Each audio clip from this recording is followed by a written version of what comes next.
Welcome to the Winter's Eye podcast. My name is Wesley Winters. I'm the author of Feed the Sky and some story collections like From the Flood and Nobody's Savior. On this show, we're going to be talking about music, movies, books, comics, anything I've consumed recently. Today, I have some very quick writing updates I'll give you before we launch into things. In the past month and a half, I have released two books. Feed the Sky, which is part of my cosmic horror series, the Fucked trilogy. That's out now in paperback and hardcover, and also has an exclusive ebook at Godless. And I also released From the Flood, which is a new collection of short fiction and poetry. Coming from Aiden Merchant soon will be a re-release of A Call to Feast, which is the first part of Above and Below. This book was originally an ebook, but we're removing primarily all of our ebooks at this point due to AI theft and scraping. So it's coming to paperback instead, and there'll be fresh edits as well as new and extended scenes. And then work has begun again on the rest of that series, as well as the other books in the Fucked trilogy. Don't know if anything else will come out this year. This might be it, but there might be some surprises along the way. I've got a lot of almost finished projects, or projects that are finished and just waiting on editing, so we'll see. Moving on, I've just finished reading Long Bright River by Liz Moore last week, and even though that book took me a long time to get through, it was really just because I wasn't reading all that much. I'd read a chapter here and there, because the book itself is actually really good.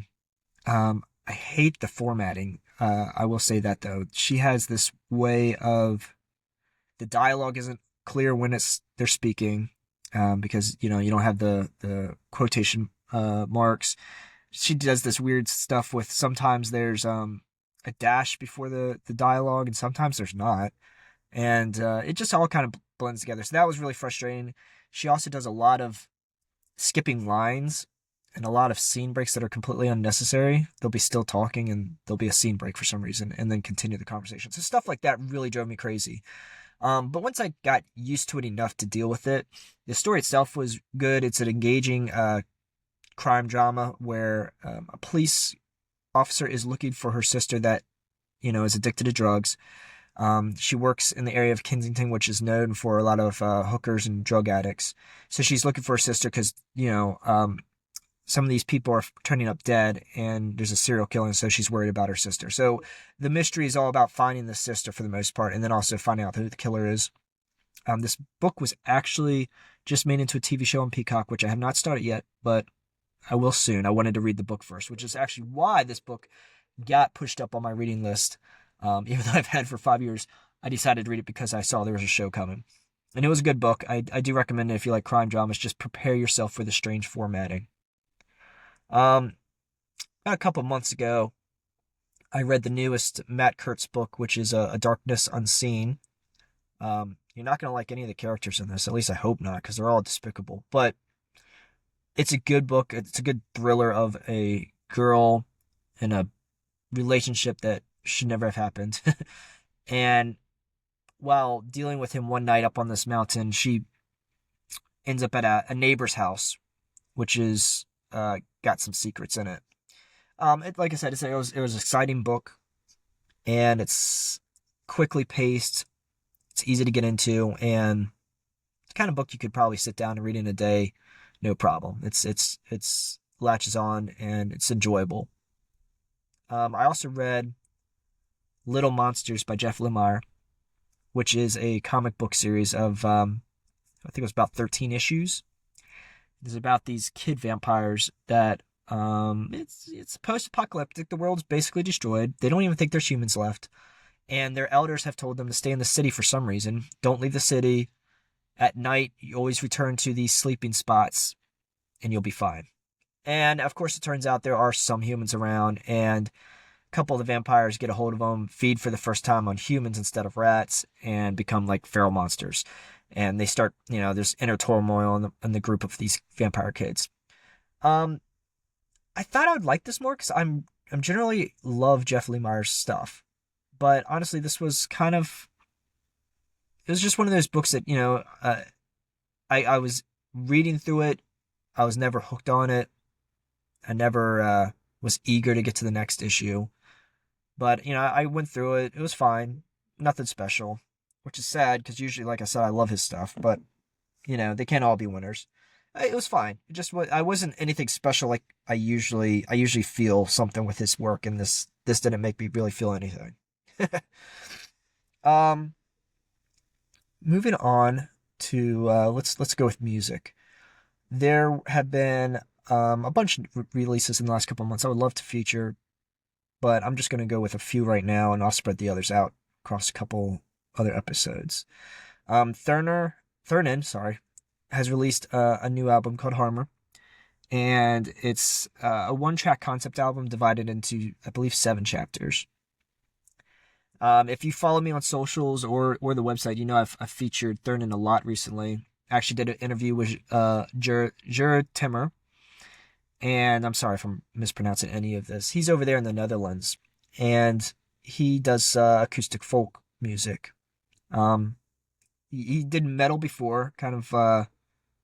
I guess you could hear the influence. There's been people that said, Thurnin sounds like the interludes on a metal album, for example, and that's I could see that. It's moody, it's emotional. I personally find it very soothing, and I fall asleep to it. And this album is probably the dreamiest. Um, if you have any curiosity about Thurnin, I would definitely suggest you go to the interview I did recently, and where we talked about Harmr and his writing, the way he does things, the process, and all that. Very good music. If you like instrumental stuff, especially like acoustic stuff, I would definitely recommend it. I use it for when I'm writing, and I use it to calm down. I use it to go to sleep too. It's I love it. I've been listening to it a lot the past year. Not this specific album. This one just released, but I mean his music in general.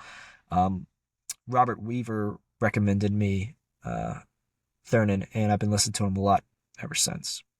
So he has a new album. A Day to Remember has returned with a new album. Title's kind of weird, but it's called the Big Ole Album Volume 1. And if you've been listening to these guys over the years, you know that they've really gradually turned more into a rock band, whereas before they're, hardcore, sometimes pop hardcore or whatever. This is really a rock album, in my opinion. It's enjoyable. There's stuff in it that I kind of feel like, oh, this is goofy, and yet I can't get it stuck. Can't get it out of my head. It's stuck in my head. So, I guess it's doing something right. It's an enjoyable album. I've listened to it a couple times through. I'm not going to pull out any specific name tracks at the moment because I don't have those notes in front of me, and I don't really remember the track names very well. But I'll say there's a lot of good stuff on here. I feel like the beginning is the strongest. What is it? Make It Make Sense, and something about, I didn't ask for your opinion or something. Those first couple tracks are really good. So yeah, I would recommend this if you like rock that skews on harder stuff. Maybe mixes a little pop in from time to time. A lot of melody with breakdowns. This is good stuff. If you've liked A Day to Remember since the beginning, and you've continue to like them through the progression, then chances are you're still going to like this. If you haven't liked them since earlier work when they were more hardcore, then well, this isn't going to change your mind. This is even more rocky than the last couple of things.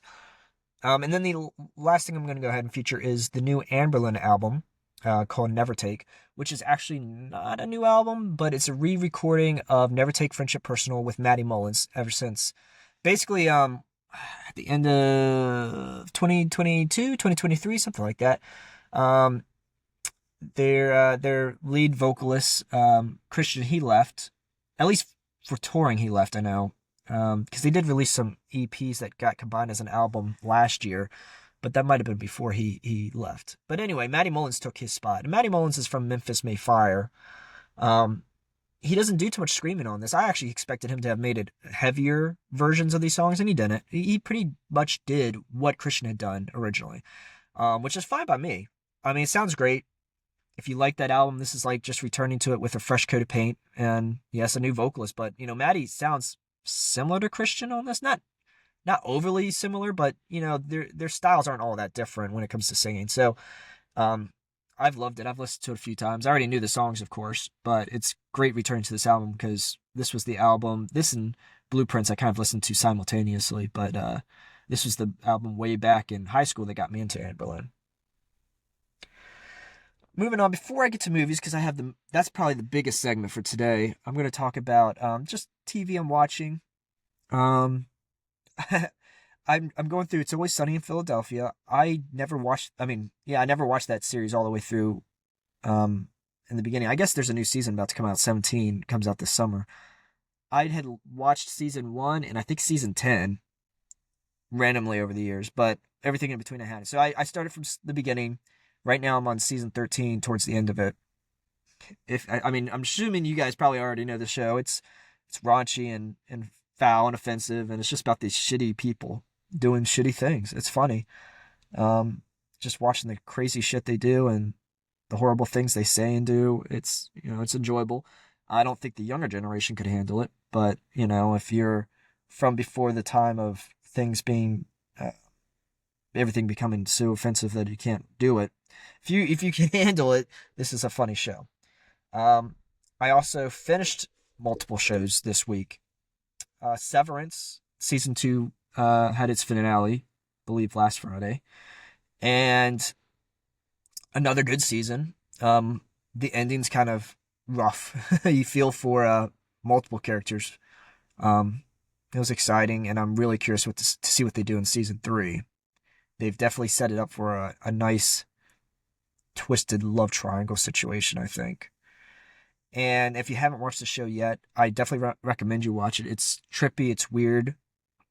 Don't quit on the first episode or 2 thinking this is just weird. No, you got to keep watching because it's a mystery, and the strangeness is a big perk of it. Just this company that's like also cult in some forms.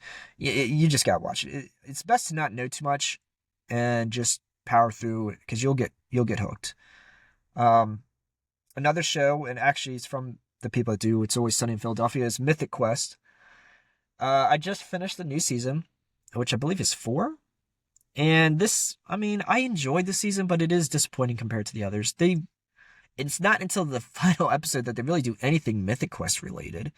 Most of the season is all about, Ian and Poppy relationship, but it's not as interesting as before. Basically, Poppy's pregnant. Suddenly, she's a sexual character, and when I found out the truth is that Poppy in real life did get pregnant, and that's why they worked it into the season. That makes more sense now, because originally I was kind of confused. She had been presented more as an asexual character prior to season 4, and all of a sudden she's over here banging this guy nonstop and making sex jokes constantly. And it was just like, well, this is a change of character. But she became pregnant in real life, so her character's pregnant throughout the season. So I guess I understand why they made the change to her character that they did. It just kind of unfortunate. But the season's enjoyable. It's not great like the other ones. It really takes a step out of Mythic Quest as far as following this game, how it's handled, how it's they do add-ons and the expansion packs. This season really feels separate from the others in a sense. But luckily, the final episode does kind of bring things back to more of what we're used to. And it does end on a spot that you kind of expected for a long time, but at the same time, it took 4 seasons to get there. And now when it actually happened, I was kind of like, okay, so they did decide to go for it. So, we'll see what they do with season 5. Could be interesting, or they'll abandon, the studio again and barely have that play a part, and it'll just continue to kind of be subpar. It's all right. Not great. The first few seasons are very good, though, especially the first 2. So, if you haven't watched that show yet, it is funny, and there is some good drama in the mix. So, I appreciate that. They also released a spin-off show called Side Quest, and I went into this with the wrong expectations, apparently, because I thought, from the trailer I'd seen, I honestly thought it was about the art director, and it was basically going to be Mythic Quest, but from his point of view, and it's not. There's 4 episodes, and each episode is focused on different people. The first episode is the art director, and his girlfriend on vacation with Ian, constantly calling him about doing this and that, and he's just, by the end of it, he ends up quitting and starting his own thing. As far as implications for Mythic Quest, basically he's just not there, but, I don't even think he was in the past season or two. You didn't see him. I can't remember seeing him since season 2. He might have been in season 3 briefly, but this is a character that didn't appear, I don't think at all in season 4. So him leaving Mythic Quest, I don't even consider that implication. His character was already missing from the scene. So whatever. Episode 2 was based on a comic store. The only thing that's an implication of Mythic Quest is that there's apparently a comic book. That's it. All these other characters are new people. It's just a one-off. I will say, by the end of the episode, I was like, this would make its own show good. It would make its own, make it a good show on its own, without people tying it into Mythic Quest. That's unnecessary. Just this, it's a Black-owned comic store. All the characters are Black, and it's good. I liked the store. I liked the characters. I liked the fighting. It wasn't funny really, but it was a good drama to watch that was based on a comic book store. I like that. So honestly, you can make a show out of that, and I would watch it. What was episode 3? Episode 3 was the music one, which was interesting because I hadn't. It was kind of like Whiplash at times. You know, you follow this character that's on the orchestra for Mythic Quest, and she has a mental breakdown during it. It was her dream job. They go on tour, and she falls apart. It was a good drama. It was actually surprisingly tense. It was kind of like Whiplash. Whiplash was tense, which was a surprise. This is kind of tense also. It even has a couple moments of horror later on in the episode, which was surprising. She sticks her bow through this guy's neck at one point during not really a daydream, but, you know, when she's having her mental breakdown on stage. So that was pretty cool. A little slow moving. I can see it being a little too slow to the point people skip the episode, because I almost did, honestly. But you stick through it, and it ended up being a good episode. Again, that one had no implications for the show. We already know, obviously, an orchestra did the music for Mythic Quest, so, you know, it doesn't have any effect on the base show. And the last episode was about a group of friends that play the game, and their friend group falling apart. No implications to the game yet again. So, side quests, it wasn't what I thought. Like I said, I thought it was gonna actually tie into the base show in important ways, except through side characters' perspective being the focus, and it wasn't that. It was basically a bunch of bottle episodes, which isn't bad, but I don't really see any reason to ever watch it again. And if you, and it's not very funny. So if you're not like a diehard Mythic Quest fan and want to see all the offshoots, I don't know if I would recommend this, honestly. I want to say it's pointless. I'm not going to say that, but it's not strong enough for me to recommend it. It has some good stuff, but overall, I was kind of disappointed it wasn't what I thought it was going to be. But for you that haven't watched it and you're listening to me tell you it's not going to be this, it's going to be that, you might enjoy it more because you're going into it with different expectations. Yeah, I guess that's going to be all for the TV. We'll talk more about other shows I'm watching next episode, because I got a bunch of movies I want to cover today. I recently got onto AMC Plus, which has Shudder on it, and it's one of the few things I can access while at work, because most things are blocked. AMC's not blocked, and neither is Apple. So I have been watching a lot of Shudder stuff, mostly at work. As much of a horror fan I am when it comes to books, honestly, I haven't watched too much. I did not grow up watching a lot of horror movies. I watched a few. But I was mostly a reader of horror than watching horror. I know when I went, like in high school, I tried watching more, and it seemed like I was just like, they're either ghost stories or they're slashers, and I'm not normally drawn to either of those sort of things. So I kind of just said, no, I don't really deal with horror, and I skipped horror for years. So I'm one of those people that, you know, he writes horror books, so he must watch a lot of horror, and I don't. You mentioned a horror movie to me, chances are I haven't seen it. So I've been trying to rectify that. I've been trying to watch more horror recently. A lot of it still sucks in my opinion as far as TV movies go. I don't know what it is when it comes to movies and horror. I feel like they're too goofy a lot of the time, and I can't take them seriously. So when I find one I really like, you know, it's a very pleasant surprise, and I will recommend it everywhere. And there are horror movies that I do really love. But we could get all of that later. Basically, the point is that I've been watching a lot of Shudder, so a couple of these are Shudder movies I'm going to talk about today. The first one is Barbarians, and that's with an S. So this came out a year before Barbarian, the one that I think was actually in theaters. This wasn't in theaters to my knowledge. I think this is just a Shudder original. And this is a boring one. The story is you got these rich people meeting together for a birthday party, dinner party sort of thing, and they basically stole land some way from this other rich family. And there's going to be a home invasion during the last 20 minutes of it. Before that, there's like nothing but boring familial talk. I didn't care. I don't care about any characters. I don't like any of the characters. And when the home invasion began, it wasn't intense. There wasn't, the violence wasn't there. You get to the end of this movie and I was kind of like, that was just boring. I wouldn't recommend it. I had a lot more notes to it. I'm not even going to get into it. I was kind of bored. Just very little happens, and when stuff does happen, it's not all that interesting. So, and I talked to a couple other people at work that also had watched the movie, and they all said the same thing. They're just not into it. I originally did have a lot of notes for Bloody Axe Wound, which is another Shudder movie, or at least it's on Shudder. But they covered it on the Final Guys Horror Show this past Tuesday, so I'm not going to bother covering it. Basically, everything I'd written down, they at least mentioned in their episode. So go and watch that episode if you're curious about Bloody Axe Wound, because they basically say everything I had written down anyway. Bottom line is, I would say, no, don't watch it. It's not recommended. It's very much lacking. I've gone to the theaters a couple times recently. I saw Mickey 17, which was the most recent thing I went to the theaters for, and that was pretty good. Not great, but it was pretty good. It had some really good performances in it. There was, it was funny. It was off and on funny throughout, and it was an interesting story.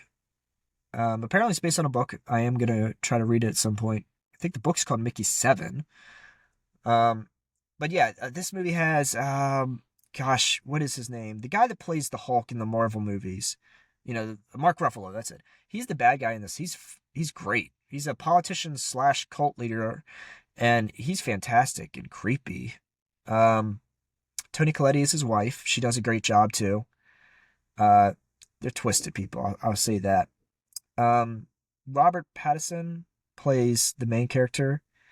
He does a good job because you get a couple versions of him. Basically, each time he gets cloned, there's something slightly different about his personality. One of them's apparently pretty stupid, for example, but you get two that are the major ones that you actually focused on during this movie. And one of them is timid, and the other one's violent. And the violent one's especially interesting to watch. And they have some good back and forth with each other in some scenes. So this was a good movie. I would recommend it. It does have some pacing issues, and there's a couple things at the end I would have done differently, but overall, it's a good movie. I would recommend this one.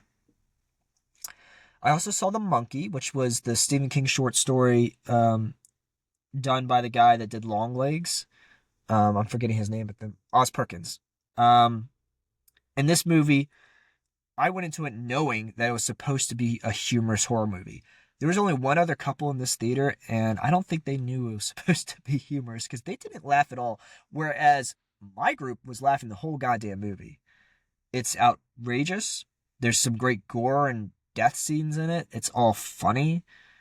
This was a very entertaining movie, and I left the movie theater, went home, took some notes, and I was just like, I want to watch it again right now. And it's not often I finish a movie and immediately the same day want to watch it again. Had I had access to it, I would have watched it again. So I'm ready for that one to come out on DVD. I'm going to definitely be picking up that one. That one's obviously recommended, especially if you like horror that is silly, crazy. There's a scene in here with bees killing someone that are holy shit. There are a couple moments where you're going to say that. You're going to be like, holy shit, this is wild. So that's that kind of movie. It's good. On Netflix, I finally got around to watching Venom 3, The Last Dance. With this trilogy, the first movie I thought was decent, not great. I was pissed that they didn't make it R-rated, because when they were first promoting this movie, I thought it was supposed to be an R-rated Venom movie, it's kind of like Wolverine. I feel like it's supposed to be R-rated. He should be eating people, it should be gory, blah, blah. But they do it in such a way that it's PG-13. So I thought it was okay. I remember the second movie being hyped about because it had Woody Harrelson in it, and I love him, and I didn't like the movie. I gotta rewatch it. Maybe I just went in with too high of expectations. I only watched it one time, and I remember not liking it. So I went into Venom 3. I didn't go to theaters, obviously, because of how I felt about the other two. I waited, and it came on Netflix. I was like, all right, now I'll watch it. I think this was actually my favorite of the three. Yes, there are problems with the story. Yes, there's some, well, I would say the similar issues I had with the other ones, really. But where they go right with this one is that the action, I feel like there's more action for one, so it's more exciting, but also it's more violent. There are things about this I was kind of surprised they got away with on PG-13. For example, there's these creatures attacking him the whole movie that are they eat people. When they eat them, there's like garbage disposal in the back of their necks or something, so it spews out the blood as these people are eaten. That was very cool. So this was a more exciting movie. It had a couple moments that were funny. Um, yeah, it has its problems, mostly in the story department, but I was entertained for throughout, and I was surprised. Maybe that was also part of the reason why I enjoyed it more because I went in with such low expectations that I was pleasantly surprised, which made me enjoy it more. But I when the movie ended, I was just like, hey, I think I actually liked that one. It's not great, but I liked it. You know, it's kind of like how Craven the Hunter was, which I'll do on another episode. Same thing. You know, people were trashing the movie. I went into it and was just like, yeah, there are problems here and there, but you know, there's a couple performances where they're really good, and there's some good action in it, so I enjoyed it. But yeah, I'll talk about that movie a different time. My next two movies are movies I actually own. One of them I saw in theaters also, so I guess I'll do that one first. Alien Romulus I saw in theaters and I loved it. Got it on Blu-ray, and I watched it again a couple of nights ago, and I still loved it. Um, the way it's directed by how do you pronounce his name? Fede Alvarez. He did the Evil Dead remake. It looks like the original movie in a lot of ways, except obviously updated camera work and you know special effects and all that. But the sets and the designs are all very much from the originals, and it looks great as a result. All the actors do a great job, especially, and I don't have his name written down in front of me. The guy that plays the synthetic in this steals every scene. He's great. I really hope he appears again in other ones. I think they are doing a sequel to this movie. I think a direct sequel, so we should have him again. But he's fantastic. I gotta look up that actor and find out what else he's in. Um, there's some good, exciting moments, good horror scenes. The creature at the end is very weird looking, but like in a good way. He's very creepy, very unsettling. Um, this is a good movie. This is like if you were to take all the Alien movies and rate them, I think this one might be my top three. Um, I'll have to do that some episode. I'll have to like go through and watch them all. I actually did rewatch a lot of them recently, but yeah, I should go back rewatch them and do an actual episode just based on ranking them because I think this one would be in the top three. It's definitely obviously recommended, but I loved it. I feel like this was the series getting back to where it should be. And then the last movie I'm going to talk about today is The Order with Jude Law and Nicholas Hoult. I had wanted to see this one in theaters really bad, and of course my fucking area did not play it anywhere, so I wasn't able to see it. And I finally got a physical copy of it the other day, and we watched it last night. This is a true story about an FBI agent going after. Well, you think it's the Aryan Nation, but it's this group that broke away from the Aryan Nation is doing their own militia. And this happened in 1984. They were doing bank robberies and basically preparing to do war, civil war against, you know, the country. They're going to start attacking politicians and just kill a bunch of people that weren't, you know, white supremacists also, basically. And I love Jude Law. He's one of my man crushes for sure. He doesn't look that great in this movie, but his performance is great. Nicholas Hoult does a good job. I don't think there was anybody that I thought was weak in here. Everybody was good. The story was good. Pretty good pacing to it. I could have done with a couple more action scenes, a couple more robberies, but you know, it was about what you usually get in a crime drama as far as, you know, your balance between action and drama, the talking, the investigating, and all that. I'd say my main issue with this is that one of the main characters. Oh shit! I shouldn't have even said that. scratch that. One of the characters does die, and there's very little fanfare. Oh, not fanfare, Jesus. That's not the word. They don't make a big deal of it. When it happens, the moment it happens, Jude Law has a good reaction to it. But after that, they kind of just move on. You know, they go to tell his wife, and they don't even talk to her. She knows what the problem is when she sees him, and she cries and goes inside. And that's it. The guy's never mentioned again. And it just kind of felt, I don't know. It felt like a slap in the face for that character. Otherwise, I would recommend this movie. It was really good. Otherwise, yeah.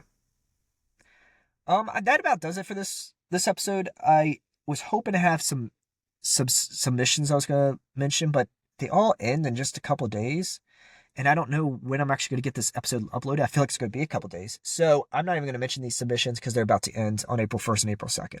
So I don't really have anything at the moment I'm gonna mention. Maybe next episode I'll have some anthologies to tell you guys about, but that about does it for this episode. Hopefully it was good enough that you guys come back for another. I know I got a lot of movies and music I want to talk about in the next episode that I was going to put in this episode, and I thought it'd be too long.